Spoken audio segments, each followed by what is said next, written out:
Hello everyone, मैं ब्रजेश पांडे आप सबका पांडे जी क्लासेस में एक बार फिर स्वागत करता हूं। स्टूडेंट, आज हम बात करेंगे इलेक्ट्रोकेमिस्ट्री में काफी इंपॉर्टेंट टॉपिक है मोलर कंडक्टिविटी। इसी को हम मोलर कंडक्टेंस ही बोलते हैं। जो इसका सिंबल है वो लैम्डा एम, लैम्डा बोलते हैं, मगर मैं इसको रिप्रेजेंट करता हूं डेल से, क्योंकि लैम्डा कई बार बच्चे कंफ्यूज हो जाते हैं। वो कहते हैं सर ये सिंबल लैम्डा होता है, आप इसे क्यों कह रहे हो, मगर इसको भी लैम्डा ही बोलते हैं, मगर मैं इसकी प्रोनाउंसिएशन डेल करूंगा तो आप कंफ्यूज मत होना, ठीक है। तो हम बात करते हैं कि मोलर कंडक्टिविटी होती क्या है, मगर इससे पहले हमें कुछ जो पिछला मैंने लेक्चर आपको दे चुका हूं जिसमें हमने बात की थी कंडक्टेंस की, स्पेसिफिक कंडक्टिविटी की, तो थोड़ा सा वहां पे जाते हैं। तो स्पेसिफिक कंडक्टिविटी अगर स्टूडेंट आपको याद हो, मैंने पिछली वीडियो में, अगर किसी स्टूडेंट ने नहीं देखा तो मैं प्लेलिस्ट में, डिस्क्रिप्शन में आपको प्लेलिस्ट में इलेक्ट्रोकेमिस्ट्री की वीडियो मिल जाएगी, आप वहां देख सकते हैं कि जो स्पेसिफिक कंडक्टिविटी है कापा, वो क्या होता है student, 1/r into L by A. ठीक है, ये फार्मूला हमने पिछले लेक्चर में कर चुके हैं कि कापा क्या होता है 1/r इंटू एल बाय ए, जहां पे एल बाय ए क्या है, सेल कांस्टेंट है, और 1/r क्या है, कंडक्टेंस। तो हमने बात की थी कंडक्टिविटी क्या है, एक तरह से कंडक्टेंस इंटू सेल कांस्टेंट। यहीं से हमारा ये सारा टॉपिक आगे का आपको समझ आएगा। फिर मैंने आपको कहा था जैसे सेल कांस्टेंट, अगर लेंथ में 1 सेंटीमीटर ले लूं स्टूडेंट, और एरिया को अगर मैं 1 सेंटीमीटर स्क्वायर ले लूं, ये मैंने यहाँ पे क्यूब बना रखा है, आप देख सकते हैं यहाँ पे स्ट्रक्चर। तो मान लो एक क्यूब है, 2 इलेक्ट्रोड है, एक इलेक्ट्रोड यहां पर है, एक इलेक्ट्रोड यहां पर है। इन दोनों के बीच में जो डिस्टेंस है स्टूडेंट वो 1 सेंटीमीटर अपार्ट है, दे आर 1 सेंटीमीटर अपार्ट, और जो वॉल्यूम है वो 1 सेंटीमीटर क्यूब हो जाएगा। और वॉल्यूम ऑफ क्यूब क्या है, 1 सेंटीमीटर। एरिया क्या हो जाएगा, 1 सेंटीमीटर स्क्वायर। अगर एरिया में 1 सेंटीमीटर स्क्वायर लेता हूं और लेंथ 1 सेंटीमीटर लेता हूं दो इलेक्ट्रोड के बीच में, तो जो हमारा कंडक्टिविटी है, स्पेसिफिक कंडक्टिविटी बोलते हैं, सिंपली हम कंडक्टिविटी बोल देते हैं। कंडक्टिविटी किसके इक्वल हो जाएगा, कंडक्टेंस के, यानी conductance is equal to conductivity.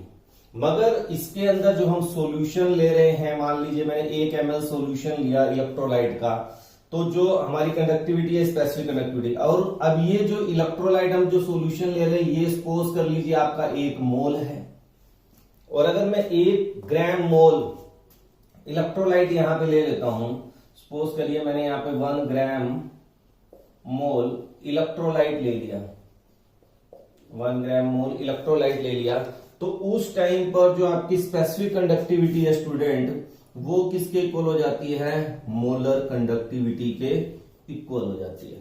और हम सिंपली ये कह सकते हैं कि जो कंडक्टेंस है आपका, कंडक्टेंस जो है वो किसके इक्वल है, स्पेसिफिक कंडक्टिविटी,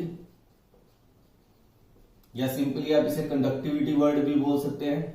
और ये किसके इक्वल हो जाता है, मोलर कंडक्टिविटी। अगर हमने जो सॉल्यूशन है इसके अंदर 1 ग्राम मोल ले लिया, 1 ग्राम मोल अगर मैं इलेक्ट्रोलाइट सॉल्यूशन लेता हूं यहाँ पे, तो मोलर कंडक्टिविटी, कंडक्टेंस, स्पेसिफिक, ये किस कंडीशन पे है स्टूडेंट, जब इन दो इलेक्ट्रोड के बीच में डिस्टेंस क्या है, 1 सेंटीमीटर है, एरिया जो है 1 सेंटीमीटर स्क्वायर है, और वॉल्यूम जो है 1 सेंटीमीटर क्यूब। 1 सेंटीमीटर का क्यूब को अगर हम ml में कन्वर्ट करें तो 1 ml होता है। तो वहां पे ये सारी चीजें क्या हो जाती हैं, इक्वल हो जाती हैं। अब बात आती है सर मोलर कंडक्टिविटी क्या है, पहले तो ये बता दीजिए मोलर कंडक्टिविटी क्या होता है। Conducting power of all the ions produced by dissolving 1 mole of electrolyte in the solution. अगर मैं 1 मोल इलेक्ट्रोलाइट सॉल्यूशन का डिसॉल्व करता हूं, ठीक है, और उसके अंदर जितने आयंस प्रोड्यूस होंगे उनकी वजह से जो कंडक्टिविटी होगी उसी को हम क्या बोलते हैं स्टूडेंट, मोलर कंडक्टिविटी। ये सिंपल डेफिनेशन आपको बता रहा हूं, कई जगह काफी कंफ्यूजिंग डेफिनेशंस आपको बुक से मिलेंगी, तो काफी सिंपल डेफिनेशन आपको मोलर कंडक्टिविटी एग्जाम में डिफाइन करने को भी आता है, यूनिट्स भी पूछे जाते हैं। तो conducting power of all the ions produced by dissolving 1 mole of electrolyte. जब 1 मोल इलेक्ट्रोलाइट को हम डिसॉल्व करते हैं तो और जो आयंस प्रोड्यूस होते हैं उसकी वजह से जो कंडक्टिविटी होती है उसी को हम क्या कहते हैं, मोलर कंडक्टिविटी। तो मोलर कंडक्टिविटी, कंडक्टेंस कैसे मेजर करते हैं, इसके लिए व्हीटस्टोन ब्रिज मेथड होता है, जो मेरा नेक्स्ट लेक्चर आएगा, नेक्स्ट वीडियो में इसी की टॉपिक के ऊपर देने वाला हूं, कंडक्टेंस को कैसे मेजर किया जाता है।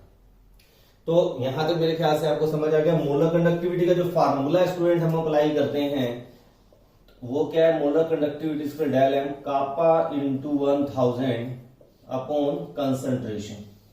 ये हमें एक फार्मूला याद करना है, डिराइव में करके दिखाऊंगा कैसे आया ये फार्मूला भी।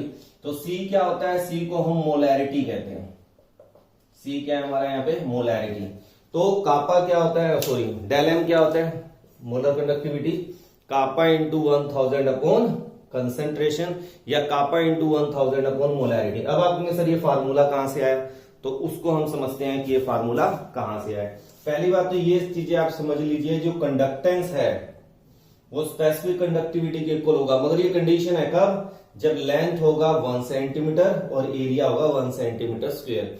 और अगर इसी जो आपका ये क्यूब है, इसी में जो हम इलेक्ट्रोलाइट ले रहे हैं, अगर 1 ग्राम मोल ले लेते हैं, तो जो कंडक्टिविटी है किसकी इक्वल हो जाती है, मोलर कंडक्टेंस। और मोलर कंडक्टेंस और कंडक्टेंस क्या हो गया, सेम हो गया। अब मैं थोड़ा सा और आपको डिटेल में जाता हूं, समझने की कोशिश करिए ये फार्मूला बना कैसे। तो स्टूडेंट हम बात करते हैं, suppose solution is diluted to 100 centimetre cube, या हम ये कहते हैं कि volume of solution becomes 100 ml। अब हमने जो यहाँ पे पहले 1 ml सॉल्यूशन था उसको डाइल्यूट किया, कब तक कर दिया कि वो 100 सेंटीमीटर क्यूब के इक्वल हो जाए। तो हम क्या कहेंगे, जो कंडक्टेंस है, now conductance becomes equal to 100 times its conductivity. तो अब जो हमारी कंडक्टेंस है स्टूडेंट, जो कंडक्टेंस होगा वो 100 टाइम्स कंडक्टिविटी के इक्वल हो जाएगा। और क्योंकि हमने इसके अंदर जो इलेक्ट्रोलाइट ले रखा है, तो इलेक्ट्रोलाइट तो आपने जो यहां पे लिया है वो क्या है, 1 ग्राम मोल है। तो जो मोलर कंडक्टिविटी है स्टूडेंट, मोलर कंडक्टिविटी वो किसके इक्वल हो जाएगी, 100 टाइम्स कंडक्टिविटी, 100 टाइम्स कंडक्टिविटी, क्योंकि अभी हमने कहा था मोलर कंडक्टिविटी कंडक्टेंस सेम है। तो कंडक्टेंस 100 टाइम्स कंडक्टिविटी हो गया, तो 100 इंटू कंडक्टिविटी, या हम ये कह दें कि कापा इंटू 100, ठीक है ना। अब 100 क्या है, वॉल्यूम है, तो हमारे पे जनरल फार्मूला बन गया कि molar conductivity equal to kappa into V, kappa into V. ये हमारा एक जनरल फार्मूला बन गया कि अगर मुझे मोलर कंडक्टिविटी और कंडक्टिविटी के बीच में रिलेशन निकालना है, तो कंडक्टिविटी क्या होता है, मोलर कंडक्टिविटी इंटू वॉल्यूम। अब हम क्या करते हैं, अब हमने 1 मोल के लिए बात करना है स्टूडेंट।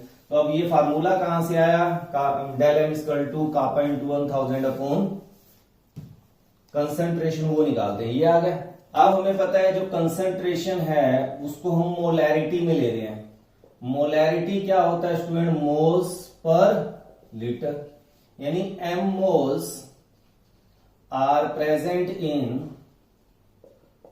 1000 ml और 1000 सेंटीमीटर क्यूब ऑफ सॉल्यूशन, ठीक है ना। ये m मोल्स जो है वो 1000 सेंटीमीटर क्यूब सॉल्यूशन में। अब वो 1 मोल की बात कर रहा है, तो 1 मोल आर प्रेजेंट इन, किसमें होंगे स्टूडेंट, तो आप कहेंगे 1000 upon capital M centimetre cube, यानी जो मेरे पास वॉल्यूम ऑफ सॉल्यूशन आ गया, वॉल्यूम आ गया, वो क्या आ गया 1000 अपॉन M। अब इस फार्मूले में पुट कर दीजिए, तो मोलर कंडक्टिविटी क्या आ गया, कापा इंटू 1000 अपॉन मोलैरिटी। तो मैंने आपको फार्मूला बताया कैसे आया स्टूडेंट, तो आपको ये समझने वाला पॉइंट था कि मोलर कंडक्टिविटी जो होता है वो स्पेसिफिक कंडक्टिविटी के साथ कोरिलेट करता है विद वॉल्यूम। तो ये हमारा फार्मूला बन गया मोलर कंडक्टिविटी। ये कब के लिए, 1 मोल ऑफ इलेक्ट्रोलाइट के लिए, ठीक है। यहां तक क्लियर हो गया स्टूडेंट। और हमने अभी बात की थी कि अगर 1 मोल इलेक्ट्रोलाइट को हम डिसोल्व करते हैं तो जितने आयंस प्रोड्यूस होते हैं उसकी वजह से जो कंडक्टिविटी होती है उसी को हम क्या बोलते हैं, मोलर कंडक्टिविटी। अब हम बात करते हैं यूनिट्स की। तो यूनिट्स इसके निकाल लेते हैं स्टूडेंट। तो यूनिट्स कैसे निकालते हैं, कापा की यूनिट्स क्या है, साइमन सेंटीमीटर इनवर्स, हमने ये पिछली वीडियो में डिस्कस कर चुके हैं। यहां पे क्या आ जाएगा स्टूडेंट, ये हमारा सेंटीमीटर क्यूब पर लीटर, और जो मोलैरिटी है ये होता है मोल पर लीटर, ठीक है ना। अब आप इन सबको सोल्व करेंगे स्टूडेंट तो इससे ये कट जाएगा, और हमारा जो फार्मूला बन के आएगा वो आएगा साइमन अब यहाँ क्या बच गया, सेंटीमीटर स्क्वायर पर मोल। तो मोलर कंडक्टिविटी याद रखना स्टूडेंट, यूनिट्स क्या होते हैं, साइमन सेंट। और जब हम एसआई में जनरली बात करते हैं, एसआई बेस में, तो साइमन मीटर स्क्वायर पर मोल हमारे यूनिट्स हो जाते हैं। ध्यान रखना इस फार्मूले में मोलैरिटी, जब हम बात करते हैं यूनिट्स क्या होंगे, साइमन सेंटीमीटर स्क्वायर पर मोल। अगर आप यूनिट साइमन मीटर स्क्वायर पर मोल लेते हैं स्टूडेंट, तो यहाँ पे 1000 नहीं आएगा, ये ध्यान रखना, ठीक है ना। ये बड़ा इंपॉर्टेंट पॉइंट मैंने आपको बताया, इसको नोट रखना कि आप ध्यान रखना कि अगर कापा की वैल्यू साइमन सेंटीमीटर इनवर्स में पुट करो तब तो 1000 आएगा।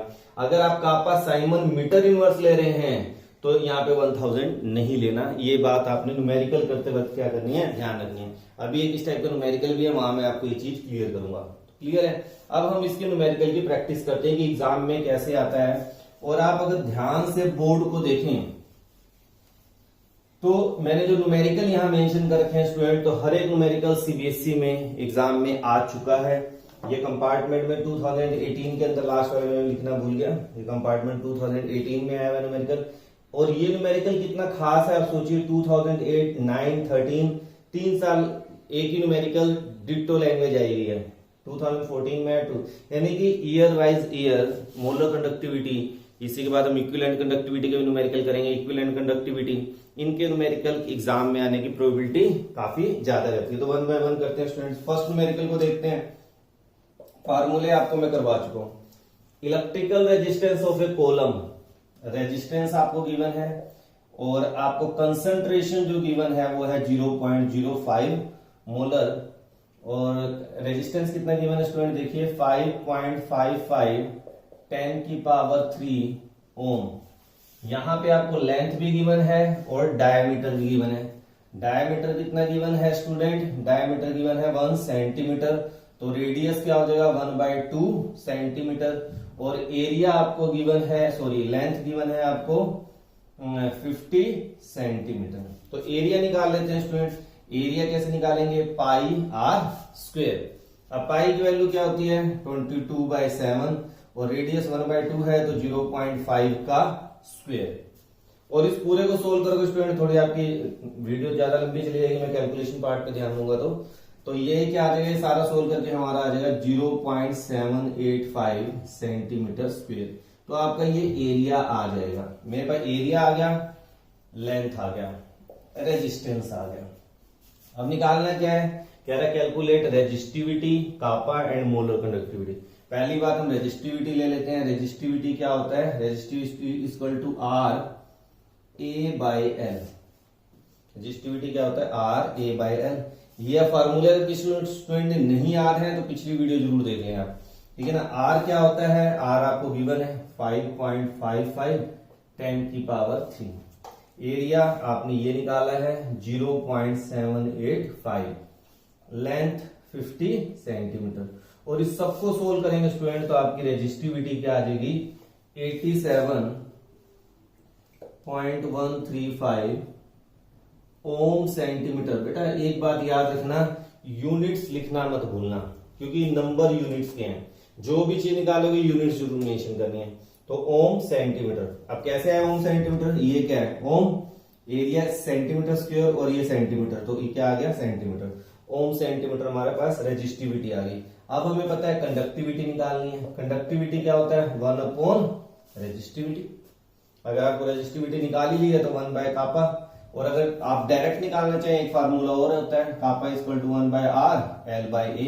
मगर हम यहाँ पे ये इस्तेमाल नहीं करेंगे क्योंकि हमने रेजिस्टिविटी तो कैलकुलेट कर ली। तो 1/87.135 और ये सोल्व करेंगे तो स्टूडेंट आपका आ जाएगा 0.01148 साइमन सेंटीमीटर इनवर्स। यूनिट्स लगाना मत भूलना क्योंकि यूनिट्स के मार्क्स आपके बोर्ड में कट जाएंगे। अब बात आती है हमें क्या निकालना है, मोलर कंडक्टिविटी, जो हमारा आज का लेक्चर है। तो मोलर कंडक्टिविटी क्या होता है, कापा इंटू 1000 अपॉन मोलैरिटी। अब कापा की वैल्यू आपको पता है 0.01148 1000 और कंसंट्रेशन कितनी गिवन है स्टूडेंट मोलैरिटी में 0.05।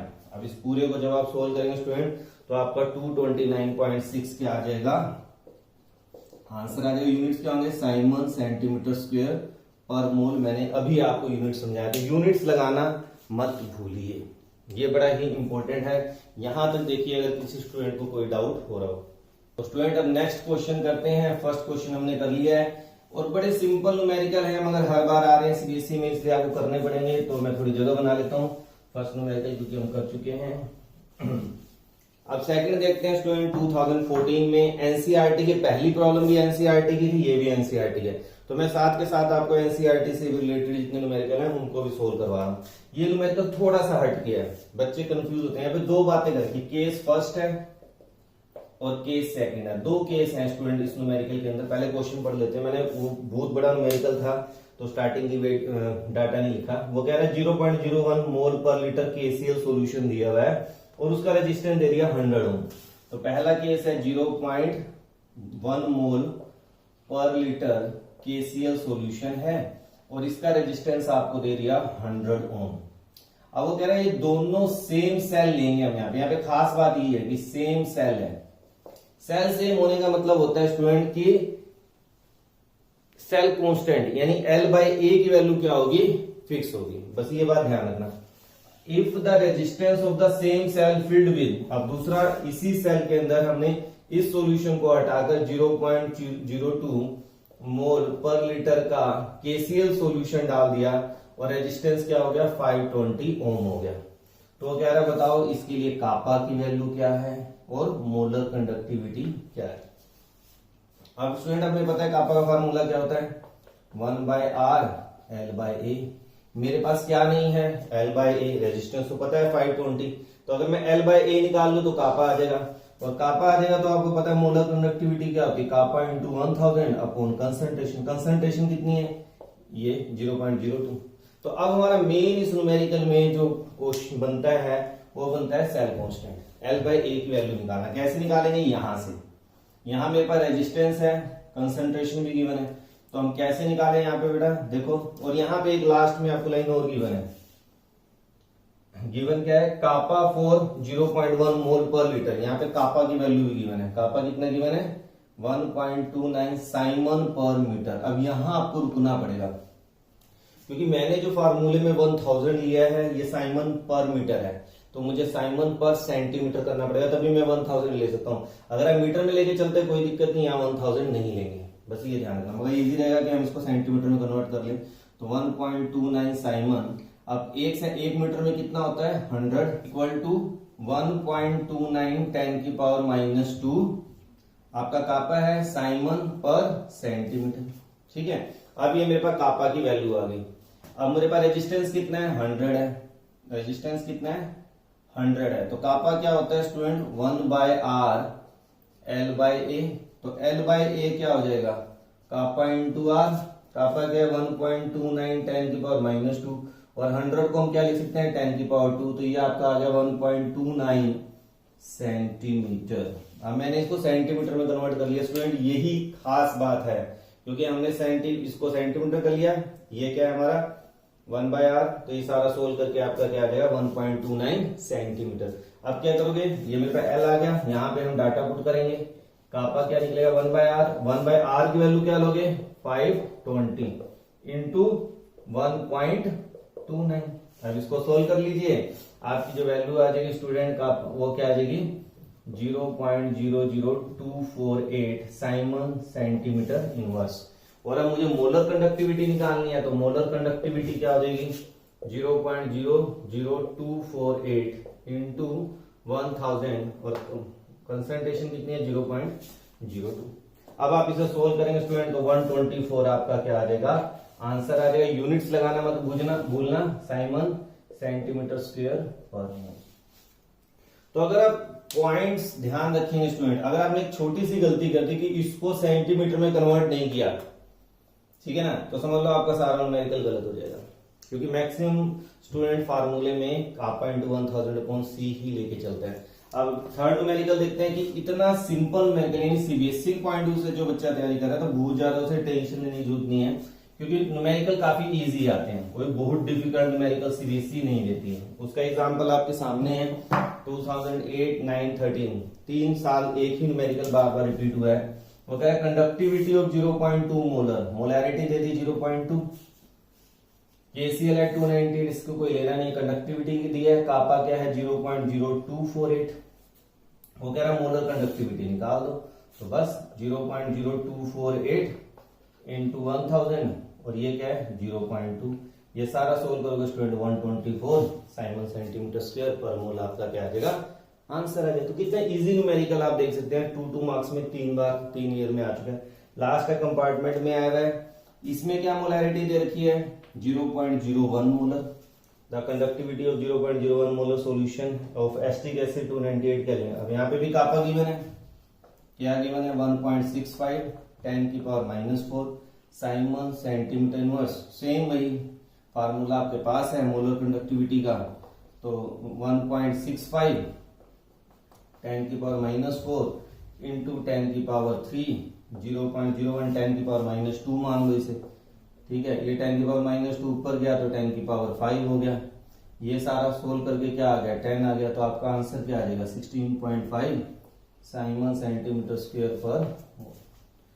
तो बड़े आराम से आप सीबीएसई में जो क्वेश्चन आते हैं या इस टॉपिक से रिलेटेड कंपटीशन में जो क्वेश्चन आते हैं उनको बहुत आराम से सोल्व कर सकते हैं। बस आपको फार्मूला याद रहना चाहिए और फार्मूले के साथ साथ आपको यूनिट्स याद रहना चाहिए। नेक्स्ट वीडियो में हम बात करेंगे कि कंडक्टेंस कैसे मेजर करते हैं by using Wheatstone bridge method, और कौन कौन सी उसमें डिफिकल्टीज आती हैं मेथड के अंदर और उस डिफिकल्टी को कैसे रिमूव करते हैं। नेक्स्ट वीडियो मिलते हैं। Thank you, have a nice day.